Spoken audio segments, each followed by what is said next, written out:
The last photo I have of my daughter was taken on our front porch almost a year ago. It was 5:12 p.m., the evening of her senior prom. She looked radiant in a soft blue dress, her arm linked with her twin brother's. They were both laughing, a sound that echoes in my memory, as their father made some playful remark. I remember reaching out, my fingers gently smoothing a loose curl from her cheek, before I stepped back and captured that moment forever.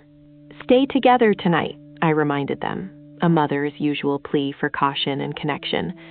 My son, ever reliable, replied, "We always do."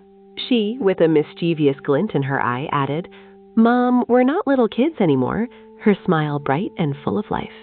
That was the last time I ever heard her voice, the last time her laughter filled our home. At 11:47 that same night, the phone rang.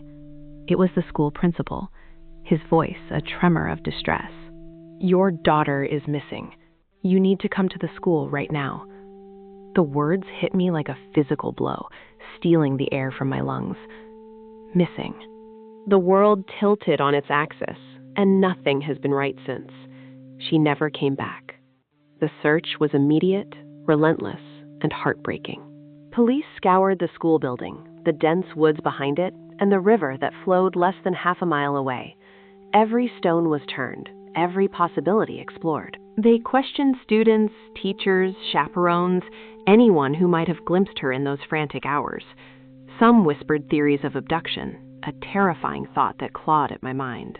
Others speculated she might have simply stepped outside for air, perhaps wandered toward the water, lost in thought. Again and again, they turned to my son, his face etched with a pain far beyond his years. "Where did she go?" they asked, their voices persistent, their eyes searching for answers he couldn't provide. "I don't know," he would repeat, his voice hollow. "She went outside for air. I thought she was coming back." His words were a broken record of helplessness, a testament to the night that shattered us all. After that night, my son was a ghost in his own life. The boy who had once filled our home with laughter vanished, replaced by a shadow. He stopped joining us for meals, his plate often untouched. Whenever he was in his room, the door was locked, a barrier between him and the world that had taken his sister. Every time I knocked, a muffled voice came from the other side. "Please, Mom, don't come in." I told myself it was grief, a profound, isolating sorrow that he needed to navigate alone.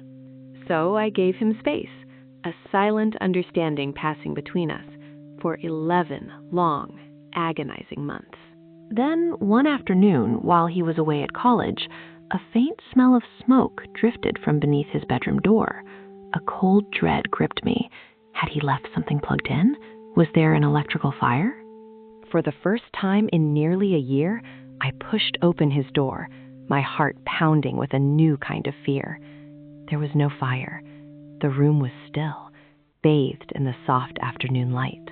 My gaze fell upon his desk, and there it was, the prom night picture. My daughter, smiling from inside the frame, her image frozen forever in that final, innocent moment before everything fell apart. My knees gave way, and I sank onto the yellow beanbag chair we had bought him for his 12th birthday. That's when I felt it. Something was wrong. One side of the chair sank too easily, while another part felt strangely hard, unyielding. A prickle of unease ran down my spine.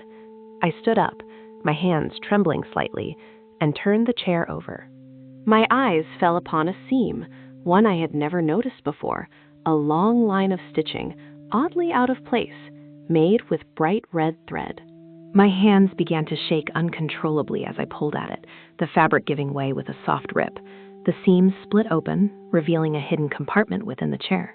And what I found concealed inside, tucked away from the world, made me scream. A sound of pure, unadulterated horror that echoed through the silent house, carrying the weight of a mother's worst nightmare.